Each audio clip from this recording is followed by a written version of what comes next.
So one thing I want to talk about, obviously having lived in London, knowing a little bit about what it's like to grow up as an Indian kid in England, how on earth did you buck the trend of, you once said, growing up in an Indian household, you're either a doctor, a lawyer, or a failure? Yes, that's right. Yeah, that's right. So how'd you not fall prey to that? Yeah, those were my three options, right? That was it. There was no fourth option. So according to my parents, family, or the community I grew up in, I'm a failure. That's crazy. And how did I buck the trend?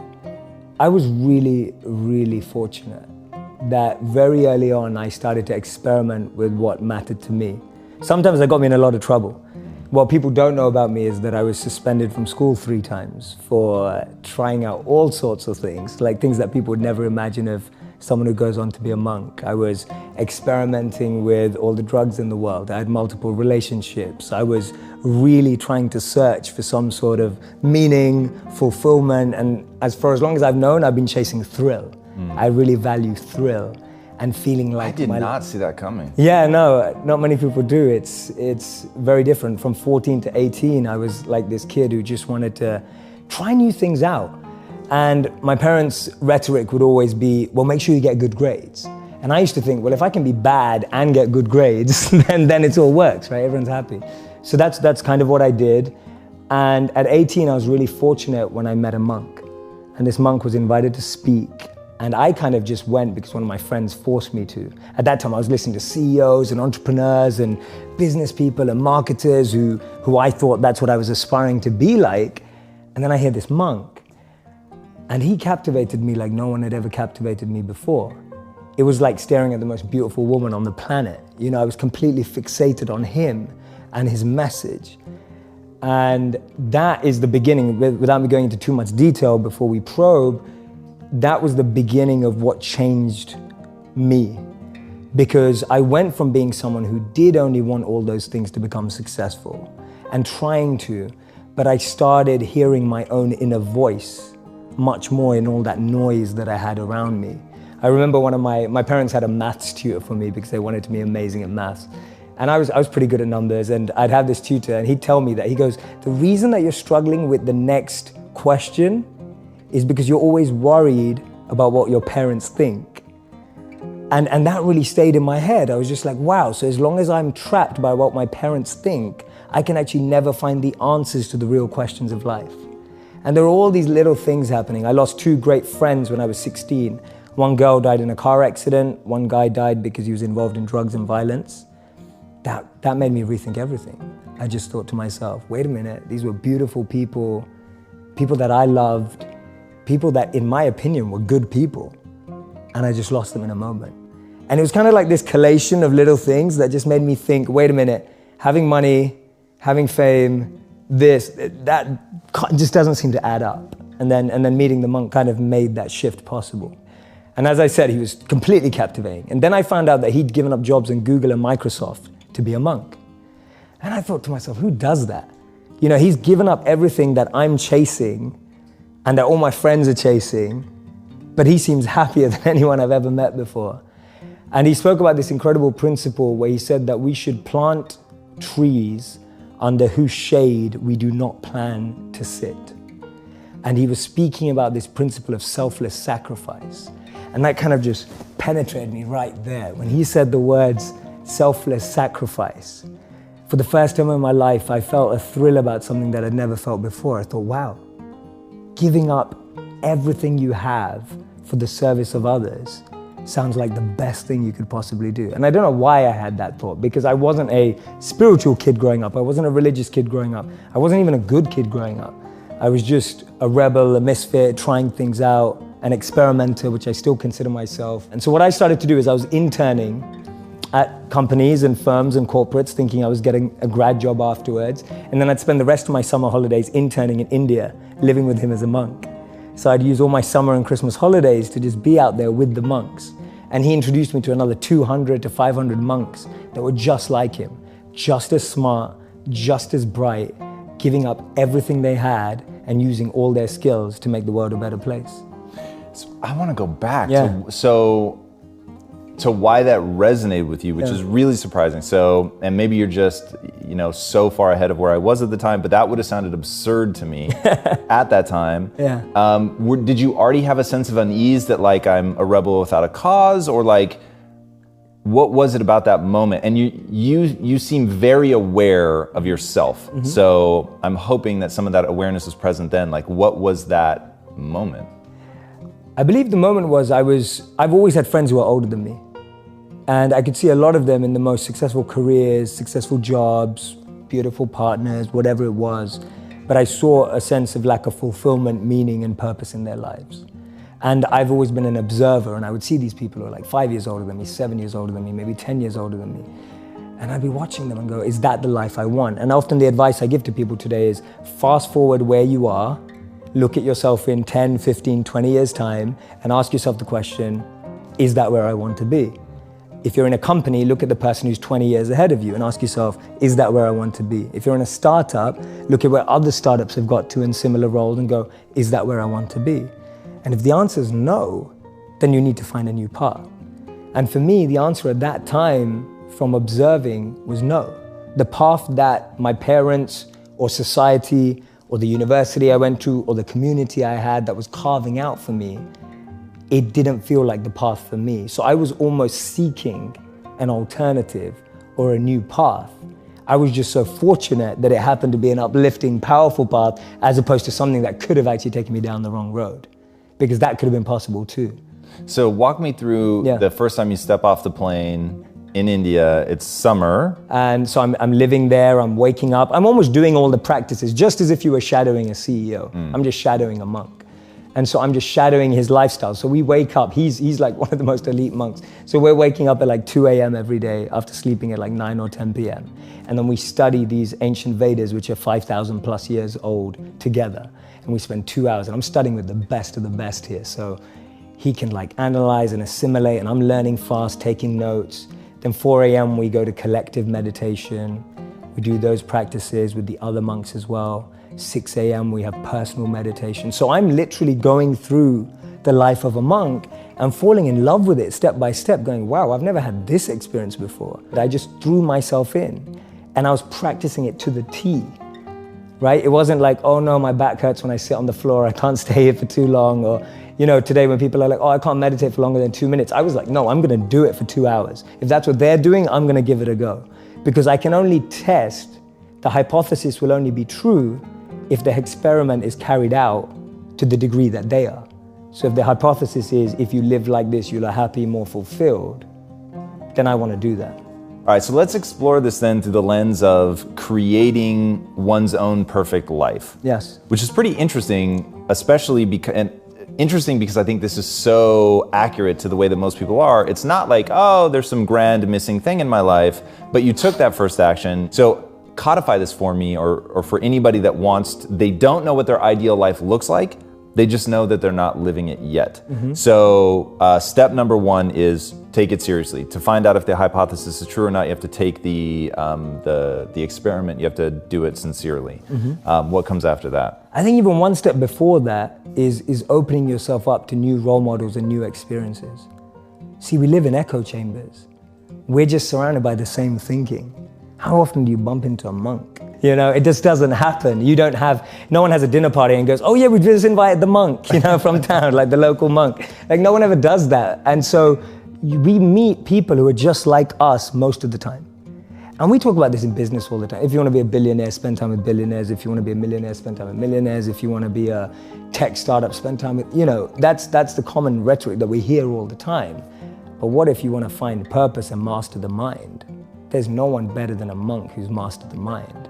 So for me, the first step is just opening yourself up to new experiences and new role models. Because most of us can't see ourselves in people, so then we try and fit ourselves into the boxes that we do see. And I mean, there's this beautiful quote that I've been saying it everywhere, and I wish I wrote it, but I didn't. So it's by a philosopher and writer named Cooley. And he said that today, I'm not what I think I am. I'm not what you think I am. I am what I think you think I am. Right? And just let that blow your mind for a moment. It's a So powerful. I'm not what I think I am. I'm not what you think I am. I am what I think you think I am. So we live in this perception of a perception of ourselves. Hence, my identity is made by what my parents think I should be. My identity is made up by what my college or university thinks I should achieve.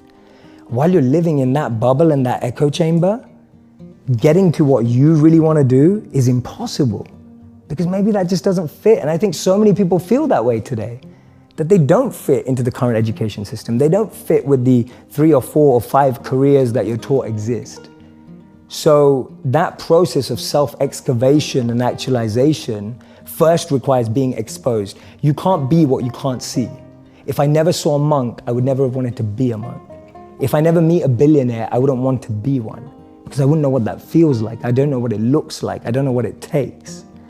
And I think that's the biggest challenge of our society, that we're not exposed. So that's the first step, being exposed to unique experiences and role models. Second step is finding that experience or role model that you're passionate about, and exactly like you said, taking it seriously. Shadow them, network with them, spend time with them, observe them, even from afar. It takes that observation, being addicted to observing that person's lifestyle. And then the third step is going yes or no. Does that work for me? Not everyone who's going to go off and become a monk is going to feel like the way I did, and that's cool. But not everyone is going to go and follow and shadow a billionaire and go, that's exactly the lifestyle I want. They may want the result, but do they want the hard work that goes with it? And so for me, that's the third step. It's observing, focusing, shadowing, getting as close to the process of that individual, and then going yes or no. Do I want that process? Not do I want the result? Everyone wants to be that monk who's fully enlightened, can walk through, has an incredible aura that people just gravitate towards. But when you realize he has to wake up at 2 a.m. every day and sleeps about 4 to 6 hours, you're like, I don't want to do it. that doesn't sound like me. Yeah. All right, so a couple things. One, you said he's as powerful as he is. Yeah. Define power for me. Power being, so from a monk's perspective, the greatest power is to be self-controlled. To be able to train the mind and energy to focus it exactly where you want it and when you want it to be. You are completely detached and undeterred from external ups and downs. You're able to navigate anything that seems tough, challenging, fun, excitement, with the same amount of being equipoised and balanced and equanimity, without being too excited in pleasure or being too depressed in pain.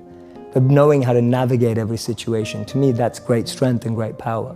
I heard in one of your talks you were saying that if you look at a literal lifeline, a heartbeat, for instance, it's up and it's down, and people have this sense that something like enlightenment would be that the equanimity forever and just an even keel. And you said, but what does that resemble? It resembles a flat line when you die. Correct. So what is it like? What I love about you is you sort of went into the wilderness of being a monk, but you've brought it back to the real world. Because when you talk about a monk, you talk about them being detached, and that to me seems like the only real way to have that sort of super even keel existence, which is not appealing to me personally. So if you're bringing back that notion of power, of having control over yourself, not letting your emotions take you everywhere, but knowing that life is the series of ups and downs, what does that power look like when it's brought back? Absolutely, and actually that's the whole aim of monk training. It's more like a training system than it is a lifelong commitment. It is bringing that mindset into the real world where you get to test it. Now, I got to do that for real when I left being a monk around 5 years ago. And when I left, it was like, oh my God, I'm in the real world now again. Real world. I have to think about how to apply all this. I'm gonna test for real all this stuff that I've learned. And I was scared. Like, I was nervous, I was anxious, and all those things that I've been trained not to be rushed back. Because for the first time in my life, I had to really put it into practice. And I love that feeling. I'm so glad that I had to do that. So for me, actually, the mindset is completely trainable to bring it into the real world. That's what I'm trying to do. And what it allows you to do is, it allows you to gain clarity and perspective when you need it. Because you know when you can just take a bird's eye view from something. You know when you need to get close into something. You know when you need to pull back from something. There's a beautiful verse in the Bhagavad Gita that says that detachment is not that you own nothing. Detachment is that nothing owns you.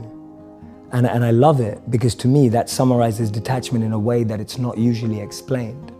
Usually people see detachment as being away from everything. Actually, the greatest detachment is being close to everything and not letting it consume and own you. And that's real power, that's real strength. How many people do we know that have had fame and then that fame has ruined them?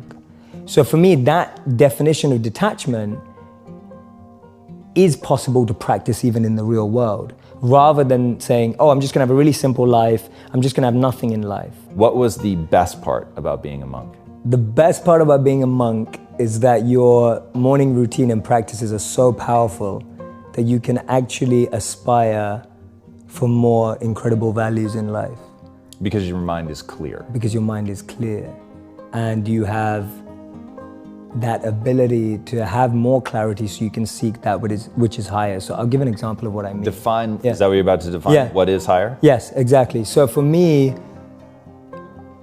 being able to overcome ego, being able to overcome envy, being able to overcome jealousy, being able to overcome the negative of competitive state. There's a positive competitive state and there's a negative competitive state.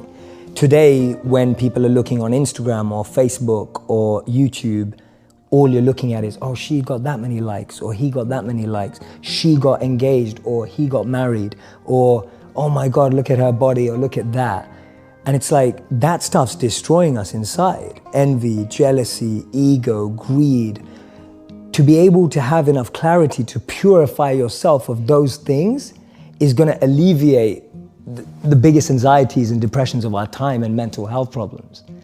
And we know that. We know that because all the mental health research today suggests that things like isolation, overexposure, we now can have more pain consumption in one day because of what we're exposed to than the pain we would have had in a lifetime. That's huge. Like that's ridiculous to think that in one day, because of the media, news and social media, we consume more negative than we did in a lifetime. For me, being able to have time, energy, and clarity to focus on self-purification, that is the best thing about being a monk.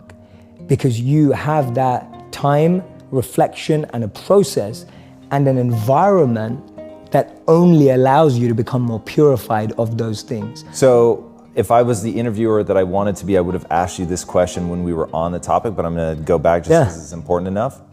You gave us the 3 ways that you can really construct your ideal life, but define an ideal life for me. So an ideal life for me is a life, and this applies to a company, an organization, an institution for me, is an ideal life is when we all have a head, a heart, and a hand, all 3 elements together, working in alignment. Without one or the other, we start to lose something. If you only have a head and a heart, you'll find that life is stable. And define each of those. Yeah, sure. So a head is the clarity of vision. What you want. What you want. Knowing what you want, the way you picture life, and being able to navigate and make the decisions to get there. That's a good head.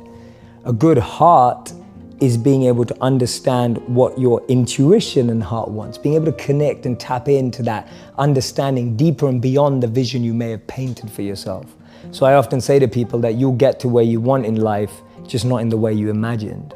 And that's because the path that's paved up and down is far different to the path we pave. So you can have a great head and a great vision and a great mission and know where you want to go, but if your heart's not able to have that resilience and be able to adapt and have compassion and care and all of that, then you're not going to be able to make the toughest decisions without your heart.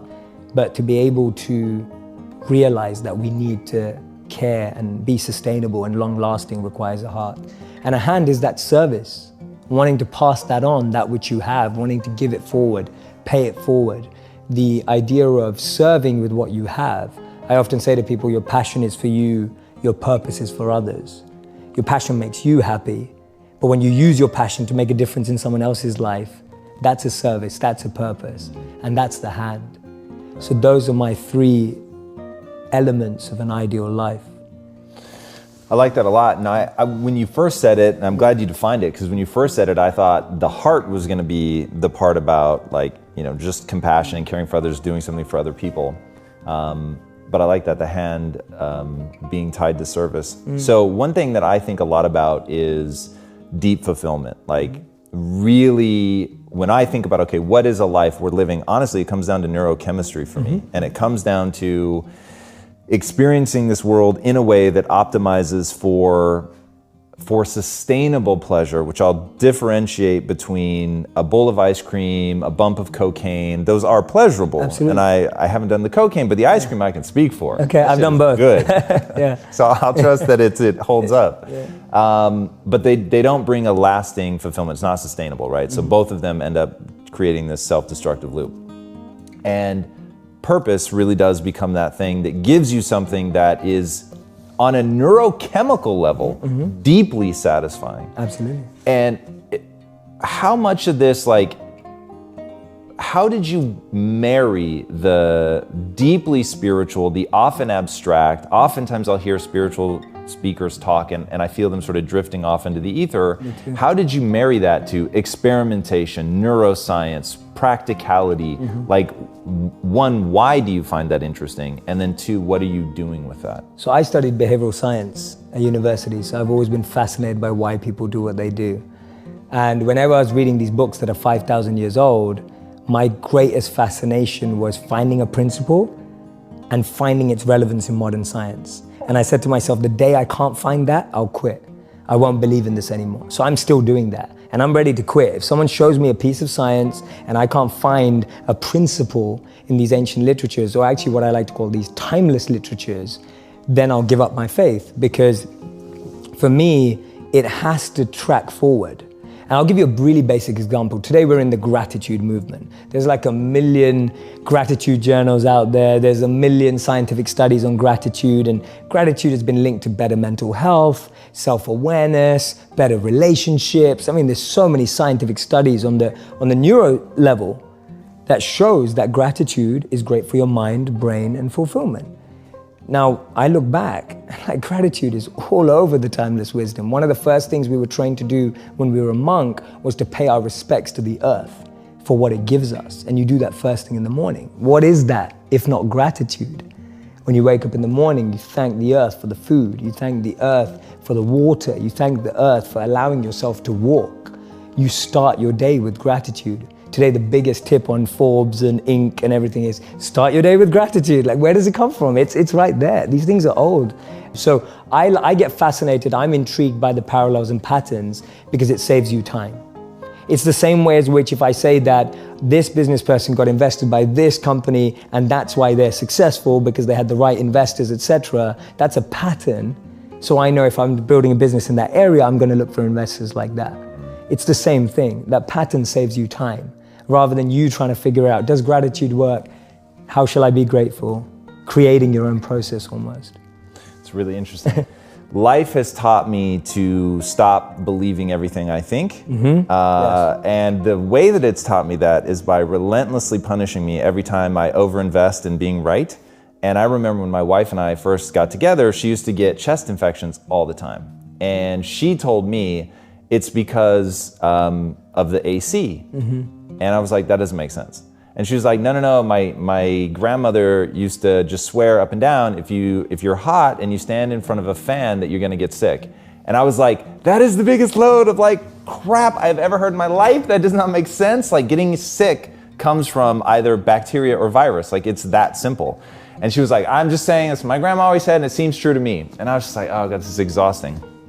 And then one time, I went to a doctor and I was like, yeah, and my wife is crazy and thinks that when you're hot, if you stand in front of AC, it'll make you sick. And he goes, oh yeah, she's right. And I was like, hold on. And he was like, well, she's sort of right. He's like, this is what's happening. You have a mucus layer membrane in your throat it keeps it moist, keeps germs from being able to break through the barrier, and so they get trapped, they go to your stomach, they're killed by the acid or whatever. And he said, but if you get a crack in that, then the bacteria or virus can actually get into your bloodstream, and that's how you get sick. And it's just drying her throat out. And I was like, whoa. And it was one of those moments where I was like, how many wives' tales are true? Like directionally, they're not accurate, but they're true, if you see what I mean. Yes. And so that's how I think when you think of a book that's lasted as long as it has, and I know you and I, we've never talked about this, but we share a real fascination for storytelling. Yes. Because it's a way to convey an idea that resonates emotionally and allows people to carry it on and pass it on. And obviously this all starts long before we have science and can prove any of this, but we see the patterns. We need a way to encapsulate the pattern. We encapsulate it in a story. The story is in and of itself totally fake. But now in a modern context, we're getting lost in that the story is fake, even though the take-home message is incredibly powerful. Yes. And so I mean, it's the classic story, right? The more you learn, the less you realize you know. And just as I've gotten older and really started to understand this stuff and read as much as I do, and quite frankly, live and suffer and go through things, like my wife having microbiome issues, and at first thinking all of her descriptions make absolutely no sense, and then you stop passing a judgment on it and start saying, what if everything she's saying is actually true? Like how would we treat it then, right? Absolutely. And so there is something really fascinating there. Now I find myself, I'm way more emotionally drawn to the science, because when I can picture it, I have a much easier time doing something about it.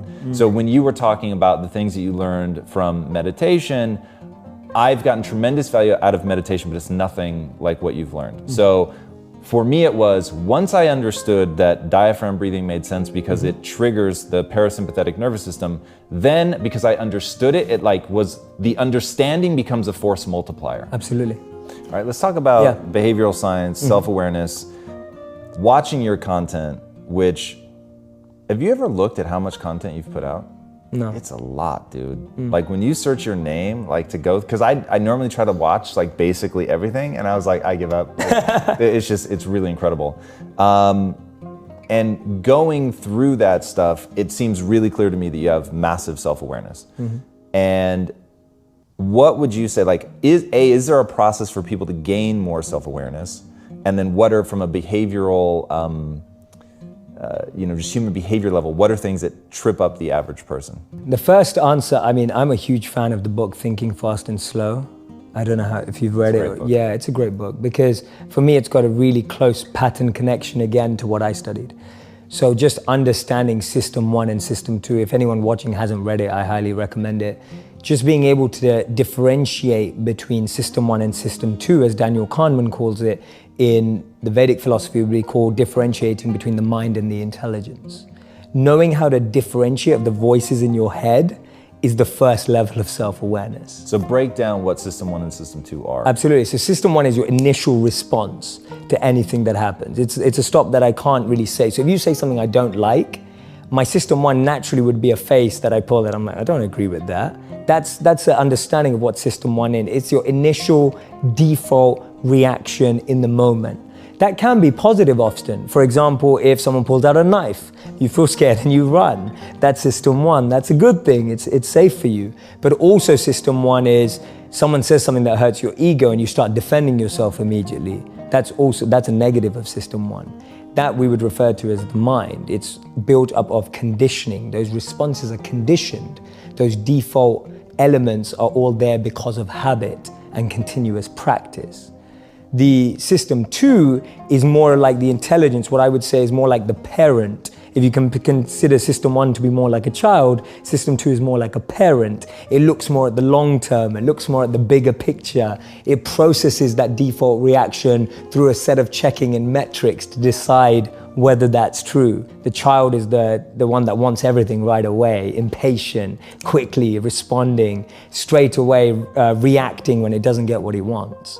The intelligent parent, a good one, knows what the child wants and needs and what's better for it in the long term. Just starting there and being able to reflect and observe the different voices inside of us is a great place to start your self-awareness. Because the biggest challenge is that most of us don't know what we're listening to. And most of us don't even know that there are more than one voice inside of us. Just getting over that line is a huge win, because now at least you're trying to differentiate in what you're hearing, and that's going to help you make better decisions in the future. So that was answer 1. Does that answer your question? Yeah, oh yes. And second one was? So that's awareness. Yeah. What are like typical things that trip people up so in your answer just now, it's like, okay, if you want to become more aware, just know that those two things are happening, right? You're going to have an initial response and then one that's more calculated. Now, be aware of these 2 or 3 things that are also coming for you. The biggest challenge is that there's just so much noise. It's like, have you ever had someone in your home, maybe it's your wife or maybe it's a friend or whatever, just play a really bad song too often, right? Just playing a song that you really don't like. I actually heard my wife laugh because she knows how guilty she is. Right, okay, there you go, right? There you go. And you just play a song and you just think, oh, turn that off. And after a while, it's been on for so long that you become immune to it. Like it's just there and it's still on. It's there in the back of your mind and you didn't manage to turn it off. So the noise that I describe in life, whether it's your parents' expectations, whether it's society's expectations, whether it's your partner's expectations, all of those are like noise in the background. And that noise drowns out your ability to understand the mind and the intelligence. That's one of the biggest trip-ups. I gave a presentation called Build a Life, Not a Resume. It's also one of my popular videos. But very good video. Thank you, man. Thank you so much. And when I did the research, so you don't see this in the video because this research didn't make it into the video. But the research that I was doing was around the most common resume lies. The truth is, over 40 to 50% of us lie on our resumes. Yeah, if you don't, you're missing an opportunity. I'll just say that. Yeah, there you go, right? So, and I started to dig deeper and I was looking at, a lot of people lie about their dates of employment. So instead of 3 days, it's now 3 months, whatever it may be. Now, I dug deeper and I wanted to meet some of these people and speak to people. And so I spoke to people who lie on their resumes, and we know that at least 40 to 50% tell us they do. The thing is, no one was proud of that. No one was like, yeah, I know I'm gonna get. Really what it came down to is we're really insecure about our own abilities. Really what it came down to is we're not confident about what we have to offer. What it came down to is a lack of self-awareness. What it came down to is a lack of understanding. What am I good at? What am I passionate about? What am I bringing to the table? That's what people were really worried about. They were worried about the job, but when you dug beneath the surface, the real behavioral trait that was coming out was insecurity and being unconfident about one's potential. That tells us a lot. That indicates a lot about human behavior and human nature. That the noise from outside makes us want to fit into a container. And that stops us from differentiating between what is my mind saying and what is my intelligence saying. And what happens is that noise becomes your voice. So that noise becomes what you think is what you're saying.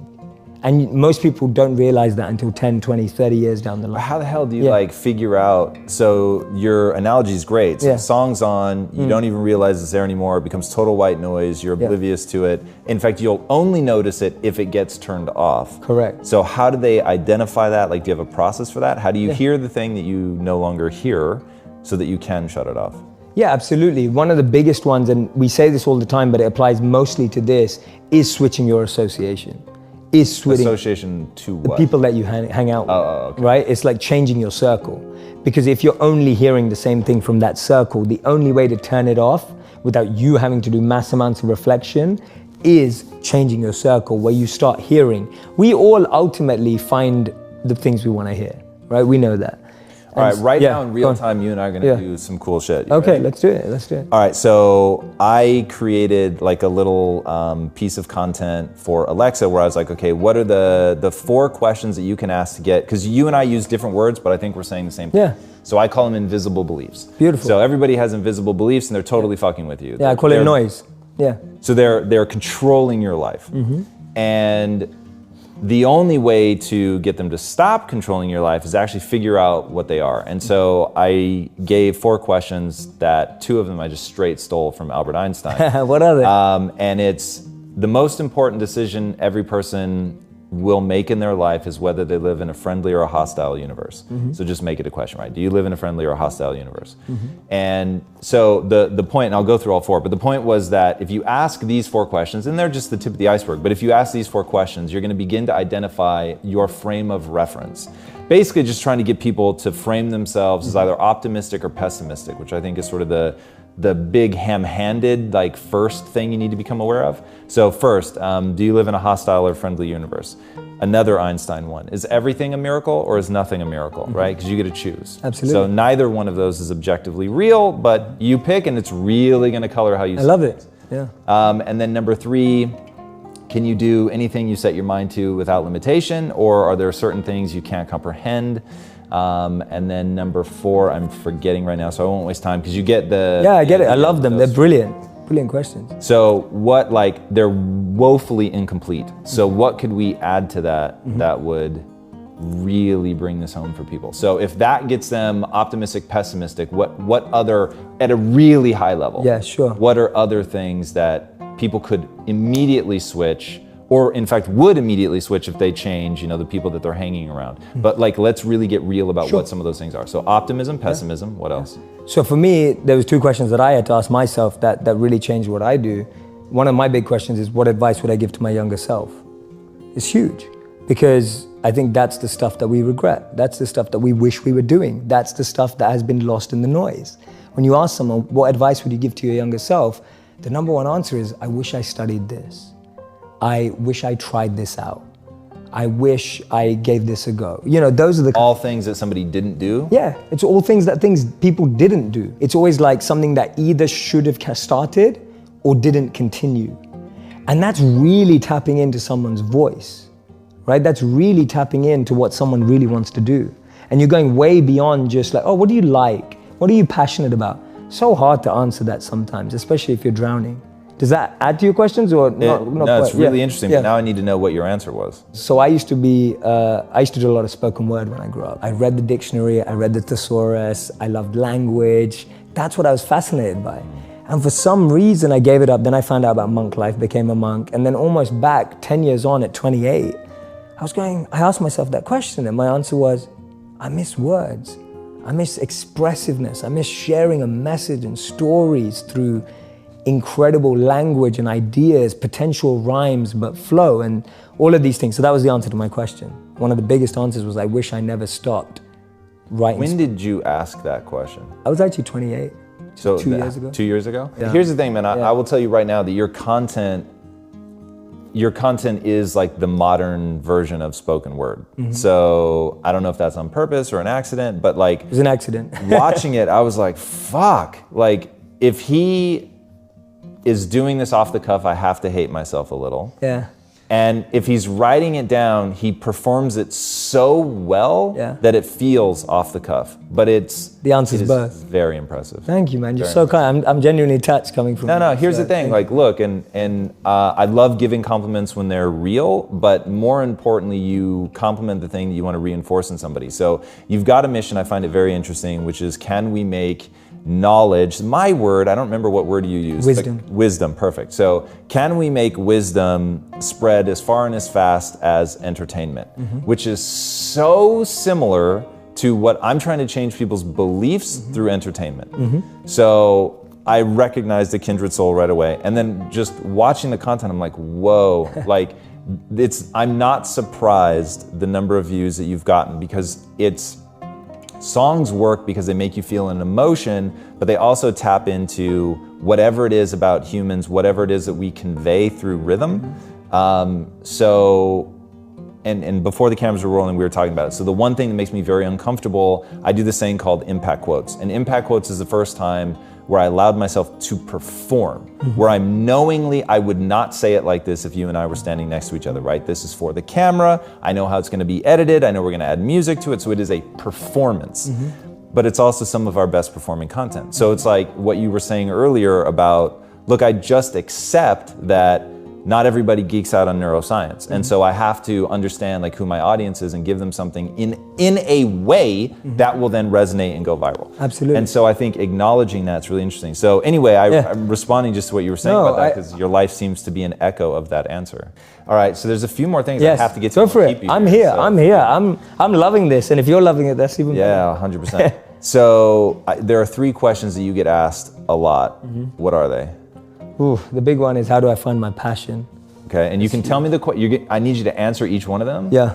But if you want to run through what each of the questions are, and then we'll go back. Or... Sure. Yeah, no, I'll just do them as they are. Perfect. So how do I find my passion? My simple model, which is the Dharma model. Dharma means eternal duty in the Vedic tradition. It's very similar to what Ikigai is being spoken about today, which is the Japanese version of reason for being. Why do we live? Where is meaning coming from? And it talks about an intersect of 4 areas. What am I good at? What do I love? What does the world need? And how do I get paid for it? To me, those four help you unlock your passion. When you find the intersect across all of those four, you're making your passion your purpose. You'll unlock your passion, you'll find your purpose. This is path one. There's two paths. Path one, I find my skill set and I engage it to help other people and become better at it. So I'm becoming better at what I'm good at and I'm using it to help other people because I'm aware of what I'm quite good at and I know what knowledge I have, what skills I have. I have some self-awareness. The other path that people often miss is actually I just start serving people. I just start helping people and I start to notice what I enjoy about that and what I'm good at helping people with. So that's Gandhi's part. Gandhi said that you find yourself when you lose yourself in the service of others. So for me, those are the two paths of how do I find my passion and finding the intersect between those four areas. Love that. And the second one is, Jay, my relationship's falling apart. I get asked that all the time. So the answer to that is much harder. It's harder to summarize it, but I always start with self-actualization, that the problem is we have a list for the one that we want, and we don't have a list for what we need to become. And I don't mean become to attract, I mean become to just be, to just get to understand yourself. You don't know what you need in your life until you figure out who you are. And so I find too many people rush into relationships without really recognizing and being fully aware of what they need from a relationship. So it all comes back to how aware are you? How much understanding do you have of yourself and what you need and what you want? That's my best advice for a relationship in like a minute. And then the third question I mostly get asked is, Jay, what do you read? Like, what are your favorite books? Because it seems you read a lot. What are your top 3 books? They're not groundbreaking in the sense that people may not be like, oh my God, that's the best book I've ever read. For me, they changed my life. So that's where I'm coming at a point from. I love Start With Why by Simon Sinek. And not because I applied it to businesses, because I applied it to my life. And even today, I'm constantly refining my why. That's all I do every day. My deepest morning routine and practice is to refine why I do what I do. It's so easy for me to now do it for money. It's so easy for me to now do it for followers. It's so easy for me to now do it for fame. And every day I have to refine that because I know, having lived as a monk and what I practice, that if those become what I want, then I'll forget who I need to be. So my daily practice and my daily routine is refining my intention, which in modern language is why. So for me, Simon's book helped me do that. The Bhagavad Gita, which I would love to do for Vedic knowledge, what Ryan's done for Stoicism. And the Bhagavad Gita, over 5,000 years old. And that book really exemplifies human challenge. Third book, I'd say this one's gonna be hard because it's the last one. Let me think. I'm gonna try throw something else in there. So I've done one like self-development, one more spiritual enlightenment. Let me throw a business book in, seeing as I'm sure you have a lot of business viewers. I love the book Exponential Organizations. I don't know if you read it. It's by Salim Ismail and the Singularity University. And that book, for me, is an incredible analysis of the success of all the organizations we see ruling our phone today. The way it breaks down their business models and how they were created. To me, it's fascinating. So if anyone really wants to start up an exponential business today, then that's where they have to go. And that's when Peter Diamandis said that if you want to be a billionaire, redefining it as someone who impacts the lives of 1 billion people. And that's what that business book is really about, is how do you create an exponential organization that positively impacts 1 billion people. So those are my 3 for today. That's pretty good. Yeah. So. All right, I've got one more 3 that I want to hear you talk about. Yeah. Which are your 3 E's. Ooh. What are they? Why do they matter? So for me, my 3 E's are element, environment, and energy. Everyone has an element that they thrive in. If you take someone out of it, their element, they won't be the same. A modern day example would be Michael Jordan. He was incredible at basketball. You took him out of basketball, put him into baseball, no one remembers his career. We're talking about one of the best athletes of all time. Your environment is the environment around you. You can take a fish out of water and give it a beautiful mansion and a Bentley and all the money in the world, but it will die. And that's what we are, like our environment. Everyone needs an environment which they thrive, which we have to craft. Your boss, if you're at work, is never gonna ask you, hey, what environment do you succeed in, right? Like, that never happens. So we have to create an environment where we thrive. And then finally, it's energy. Some of us love high energy environments, high pressure. Some of us succeed in low energy environments and low pressure. Figuring out your energy and the frequency on which you operate best will help you thrive as well. So for me, those are the 3 E's to really create a thriving environment. Know your element, know your environment, and know your energy. And so at all times, if I see anything going wrong, I'm going, is my element out of alignment? Is my environment out of alignment? Or is my energy out of alignment? And that's a great 3-question test you can do to yourself when you don't think things are going right. And all you have to do is bring that back into alignment. I love that. Yeah. All right, before I ask my last question, where can these guys find you online? Absolutely, you can find me, my favorite place for you to find me, if you see the most stuff, is Facebook. I'm Jay Shetty. On Instagram, I'm Jay Shetty as well. Those are my two best places. YouTube as well, Jay Shetty. Twitter, Jay Shetty. So it's just, it's Jay Shetty. On any platform that you're on, I'm probably there. Awesome. All right, what's the impact that you want to have on the world?